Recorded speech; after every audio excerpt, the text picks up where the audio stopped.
Good morning. ఈరోజు నేను evening KFC chicken చేస్తున్నా మా పిల్లల కోసం అనేసి ఈజీ మెథడ్లో చేస్తున్నాను. చూడండి ఏమేమి ఇంగ్రీడియంట్స్ తీసుకున్నాను. చికెను బోన్లెస్ చికెను ఒకటి లెగ్ పీస్ అంతే. మొత్తం అంతా బోన్లెస్ చికెన్ తీసుకొచ్చారు. మొత్తం ఫ్లష్ ఇది. అల్లం వెల్లుల్లి పేస్ట్, ఇది ఆల్ స్పైసెస్ అండి, అన్నీ చెక్క, లవంగ, ధనియాలు, అలాగే ఎండుమిర్చి, జాజికాయ, జాపత్రి అన్నీ స్పైసెస్ పౌడర్ చేసుకునింది. ఈ పౌడర్, కొంచెం పసుపు, ఉప్పు, ఒక గుడ్డు. ఇప్పుడు ఇందులో దంచుకున్న అల్లం వెల్లుల్లి పేస్ట్ వేస్తున్నా, అలాగే ఉప్పు, పసుపు. నేను రెడీ చేసుకున్న హోమ్మేడ్ స్పైసీ పౌడర్ అండి ఇది. ఇందులోనే ఎండుమిర్చి కూడా డ్రైగా ఫ్రై చేసేసి వేసుకున్నాను. వీటన్నిటిని కలుపుకోవాలి. మొత్తం ఇలా కలిపేసుకోవాలి. ఇప్పుడు దీన్ని 1 అవర్ వరకు ఫ్రిడ్జ్లో పెట్టుకోవాలి. మొత్తం ఇలా కలిపేసుకుని దీన్ని ఇప్పుడు 1 అవర్ వరకు ఫ్రిడ్జ్లో పెట్టుకోవాలి. కారం వేయాల్సిన అవసరం లేదు. ఆ స్పైసీ పౌడర్లోనే నేను ఎండుమిర్చి కూడా వేసి పౌడర్ చేసుకున్నా కాబట్టి కారం అస్సలు అవసరం లేదు. ఫ్రిడ్జ్లో పెట్టి బయటికి తీసాను. అలాగే ఇందులో గుడ్డు వేస్తున్నా. కొంతమంది గుడ్డులో సపరేట్ ఎగ్ బ్యాటర్ పక్కన పెట్టుకుని అందులో డిప్ చేసి తర్వాత మైదా పిండిలో డిప్ చేస్తారు. నేను అలా చేయను. ఇలాగా గుడ్డుని ఇందులోనే కలిపేసుకుంటాను. ఇప్పుడు ఇందులో గుడ్డు మొత్తం కలిపేసాను. 2 కప్పుల మైదా తీసుకున్నాను.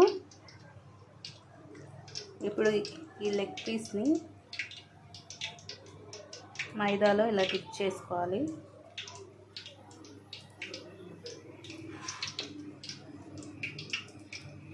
మొత్తం ఇలా కోట్ చేసేసుకోవాలి.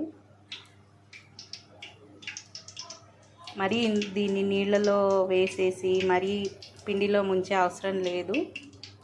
ఇలా చేసేసుకొని చాలు, ఇంతనే, ఎక్కువ అవసరం లేదు.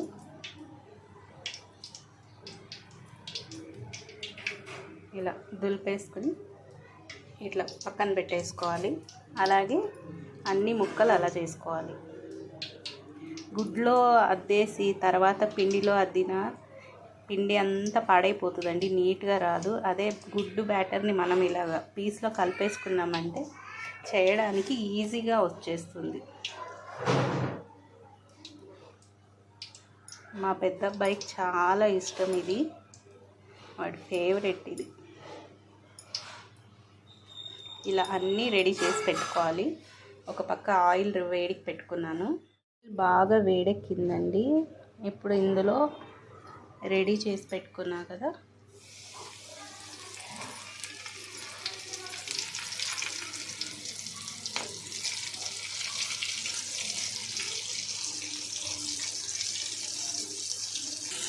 ఇప్పుడు వీటిని టర్న్ చేసుకోవాలి.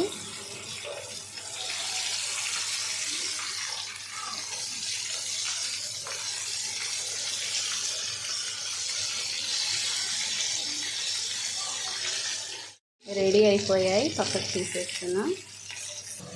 రెడీ అయ్యిందండి. క్రంచీగా చాలా బాగుంటుంది. మొత్తం రెడీ అయిపోయాయి.